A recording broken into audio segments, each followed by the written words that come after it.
සුබ දවසක් කියලා පිළිගන්නවා ඔයාලා හැමෝම. ඉතින් අදත් එස්සින්තන් YouTube channel එකකින් අලුත් වීඩියෝ එකට අද මම ගෙනල්ලා තියෙන්නේ තාරාව එක්ක ගොඩක් සමාන පෙනුමක් තියෙන කුරුල්ලෙක් ගැන. ඉතින් මෙයාගේ නම අපි කතා කරොත් මෙයාට කියනවා හීන්තඹ සේරුවා කියලා.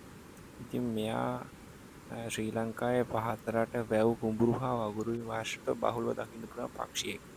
ඉතින් මේ පක්ෂියාගේ ශාරීරික පෙනුම ගැන අපි කතා කරොත් මුළු ශරීරයේම ලාදුඹුරු පැහැයක් ගන්නවා.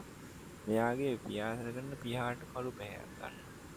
ඉතින් ඒ වගේම මෙයා සාමාන්‍ය සෙන්ටිමීටර් 40ක් පමණ දිග කුඩා පක්ෂියෙක්. ඉතින් මෙයාගේ හැසිරීම ගත්තොත් මොවුන් රංචු වගේ වශයෙන් තමයි ඉන්නේ. ඉතින් මෙයාලා ගොඩක් වෙලාවට ප්‍රිය කරන්නේ රංචු වශයෙන් හැසිරෙන්න 10ක් 12ක් රංචුවේ ඉන්නවා ගොඩක් වෙලාවට.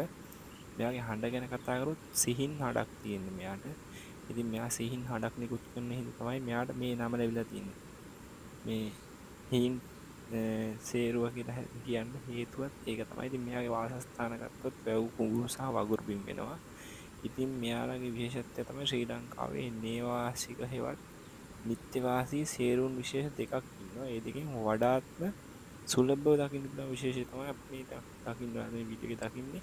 ඉතින් ඒ සේරුව තමයි. ඉතින් ඔයාලත් මෙයාලා දැකලා තියෙනවනම් කොහේ හරි තැනක ඔයාලා මෙයාලා ගැන විස්තරයක් ඊට වැඩිය තවත් මොනවා හරි දන්නවනම් පහලින් කමෙන්ට් කරන්න තව කෙනෙක්ට දැනගන්න. ඉතින් මේ වීඩියෝ එක හොඳ නම් තව කෙනෙක්ට බලන්න වීඩියෝ එක ෂෙයා කරන්න කියලා මතක් කරනවා. ඉතින් channel එකේ අලුත් වීඩියෝ එකකින් ආයෙ හම්බෙමු. ගිහින් එන්න සියලු දෙනාටම සුබ දවසක්.